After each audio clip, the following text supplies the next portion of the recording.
The sterile scent of antiseptic filled the hospital lobby as Daniel Whitaker, a billionaire tech mogul known more for his wealth than warmth, stepped inside. His tailored suit and polished shoes stood out among the worn jeans, tired faces, and anxious footsteps of the others in the waiting room. He wasn't there for himself. His assistant had begged him to visit the children's wing his foundation funded, a photo op, a PR moment, just another box to tick. But Daniel wasn't in the mood for staged smiles. He had lost someone once in a hospital like this, his younger sister, Emily, when he was just a broke, angry teenager with no one to blame but fate. Money changed everything afterward, except the ache of that memory. He walked down the corridor, glancing at the murals of cartoon animals painted to ease the pain of those who came here not by choice but necessity. A nurse approached, smiling. "Mr. Whitaker, thank you for coming.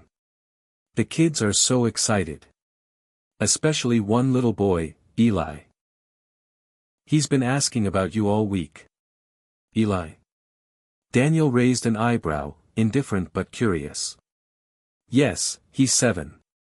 Sweetest kid. He's waiting in the playroom." Daniel sighed. "Let's get this over with." When he entered the room, a dozen small faces turned toward him. Some lit up, others were too tired, too pale, too weak to do much more than blink. But one boy, thin as a twig but with eyes too large for his face, jumped from his seat and walked straight up to him, holding a hand-drawn picture. "Are you the man who builds robots?" Daniel blinked, taken aback. I run a tech company, yes." The boy's eyes glowed with excitement. "Awesome. I saw you on TV once. I have a question." He tugged at Daniel's hand and pulled him aside. "Can I ask you in secret?" The nurse gave Daniel a look, and he gave a slight nod. "Sure, kid." Eli's voice dropped to a whisper. "Where can I buy a heart?" Daniel froze. "What?"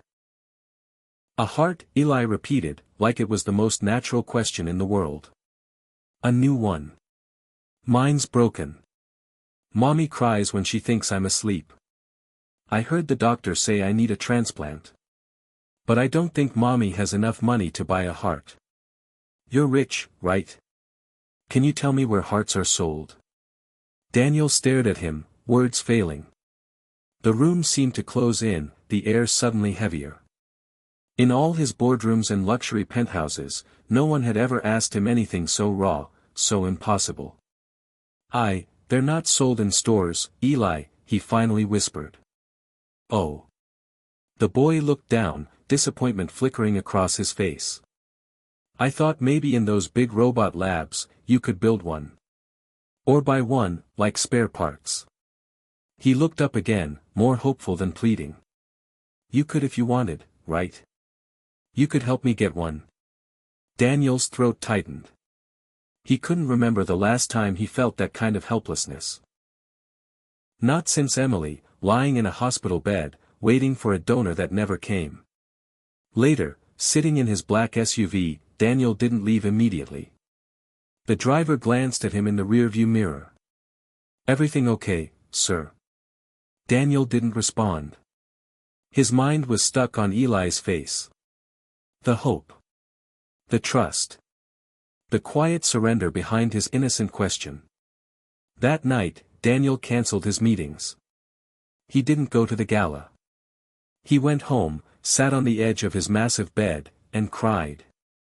For the first time in decades. Not for Eli only, but for his sister, for the guilt he buried under millions, and for the realization that all his wealth had never healed a single broken heart. By morning, he was a man on a mission. He called his legal team, his board, his foundation. "We're changing everything," he said. "From now on, we fund pediatric organ transplants, every stage, every cost.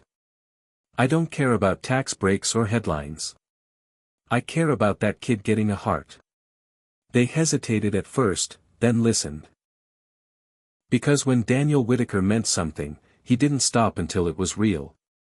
Within weeks, the hospital received a grant so large it stunned the entire medical community. Daniel personally met with transplant specialists, coordinated logistics with the organ registry, and pushed policy changes that sped up donor match processes. Eli's name was moved to the top of the list, not because of favoritism, but because Daniel ensured the bottlenecks that kept so many waiting were removed. One rainy afternoon, the call came. A compatible heart. A match. The surgery was delicate, risky, but it was a success. When Daniel visited again, Eli was sitting up in bed, pale but smiling, his mother weeping silently beside him.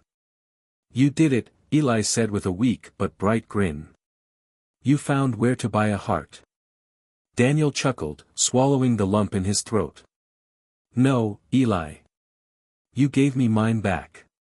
Months passed.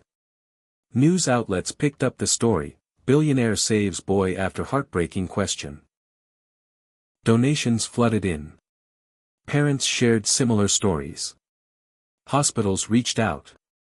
And slowly, Daniel Whitaker's name stopped being just associated with gadgets and stock prices, it became a symbol of hope. But to Daniel, none of that mattered more than the day Eli ran up to him during a fundraiser, now healthy, full of color, and full of life.